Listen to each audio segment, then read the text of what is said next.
am going to say something, Arlo Parks, because this is different. This is the first in-person interview that I've done in about 11 months, I think. And I'm so pleased it's with you. Always get such a good conversation from you. You're up next on Apple Music. The album is done. It's out. Yeah. Congratulations. How's Tricks? It feels amazing. It's interesting because I remember like one of the first ever interviews I ever did was with you. About 2 years ago. I think it was February 2019. You came in the studio. I'd never met you before. We got you live on air. I just thought Arlo Parks is interesting. There's something a little bit different about you. So to be sat here with you now as we make you up next is really nice. It's not entirely surprising. I always thought that this kind of thing would happen. I mean, it's surprising to me. Is it? Yeah, definitely. Because, you know, even when we did that first interview, I was still at school. I had plans to do English Lit at UCL. That was like my path. I had my place. And then things just started kind of snowballing. And then now I kind of find myself here, like, not 100% sure how I got here. I was going to say, because you're supposed to be in uni right now, UCL, studying what? English literature. So what happens? You defer a year or just like say goodbye to it completely? Well, I deferred a year and then I was like, and then I wanted to defer another one, but they just didn't let me. But it's nice though, isn't it? It has been quite a meteoric rise. And the crazy thing for me is that it's happened in 2020 while we've all been in lockdown. You've been at home for that entire time in West London. What was your setup? Who were you with? I was at home just with my little brother and my parents. And I had a little period of time at the beginning where I was in an Airbnb in Hoxton for 2 weeks, kind of writing and recording the record.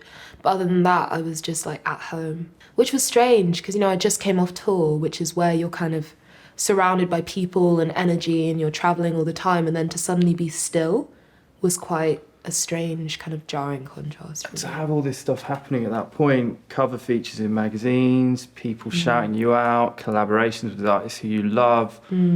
Was it strange kind of doing all of that stuff from your bedroom? It was strange, but at the same time, I've never known anything else. Like I was talking about even like, you know, the process of making the album, the process of promoting it. Like I'm more used to Zoom interviews than to like normal ones. Yeah. It's just so weird. You know, I would be, you know, on the phone, I'd be like live on the radio, or I'd be doing some crazy interviews, or I'd be like chatting to Phoebe Bridgers or whatever, and then I'd just go down and play Scrabble with my dad. And it was very kind of, you know, wholesome existence I was leading. Can you tell me a little bit about the first song you ever wrote? I don't remember what it was called, but I remember what it was about. I think I had like a crush on like some guy in my class. From the beginning, the way that I've written has always been very like specific. But yeah, no, I still have like on my laptop, I have all the songs that I've ever like recorded on GarageBand and stuff from when I was 16. When I was a kid, I would read through the dictionary and I would just write down words that I liked. And they weren't necessarily complicated or new. I just liked them. I like that. Can you write anywhere, or do you have to be in a certain room to write? I can write anywhere. I write on the tube, I write on the bus, I write in the bathroom at parties, I write at home. My favourite place to write is my bedroom, just because that's where I grew up writing. That's where I've been writing all my life. There's that sense of comfort. But sometimes, because I write based on instinct or impulse, for example, when I wrote Caroline, I literally just saw this couple having a scrap across the road and I got my notebook out and I was just like writing. I was just kind of like looking at her eyes and just kind of trying to piece together a story basically as it was unfolding. You see something happening in the middle of London and then it becomes this piece of art, which is, I don't know, it's beautiful. The way that I write is about taking the mundane or the little things or the little moments and kind of transforming it into a more beautiful kind of whole. There are some amazing lyrics on this record that I want to talk about. Eugene in particular kind of blew my mind when I really jumped into the lyrics there, because you're writing about so many different relationships. Do you have the full story in your head, or do you just start writing and then see where you end up with it? I can show you like my notebook. I literally just start writing and I just write the whole thing out just in one go. I don't go into it with a plan. I'm never like, okay, so it's not like a map in my head being like, okay, I'm gonna go from here to here to here. My brain is quite scattered, so it's just about pulling together millions of different images and hoping that what comes out is something that makes sense. Pretty much everything, as far as I can tell, seems to have somebody real in it. Is that right? Yeah, no, I really struggle to write about like ideas or metaphors, just because the reason why I write is because something real is happening and I need to kind of deal with it or process it in some way. I don't really write about abstract things. 2021, hopefully we are going to be touring, gigs are going to happen again, normality is going to resume at some point. Before you went into it, you were a lot smaller than you are now. How do you think you're going to cope with it all?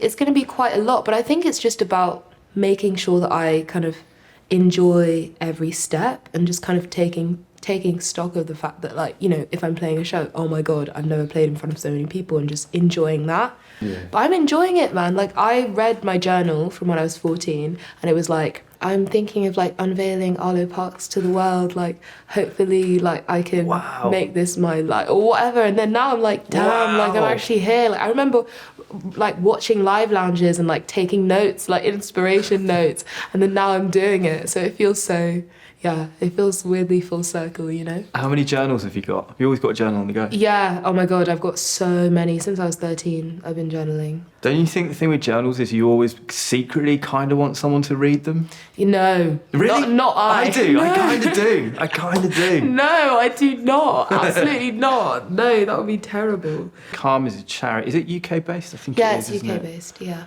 And it's quite interesting that you're involved with them. I know Laura Kana is involved as well. What's the reason for that? What do you do with Calm? So I became an ambassador during lockdown.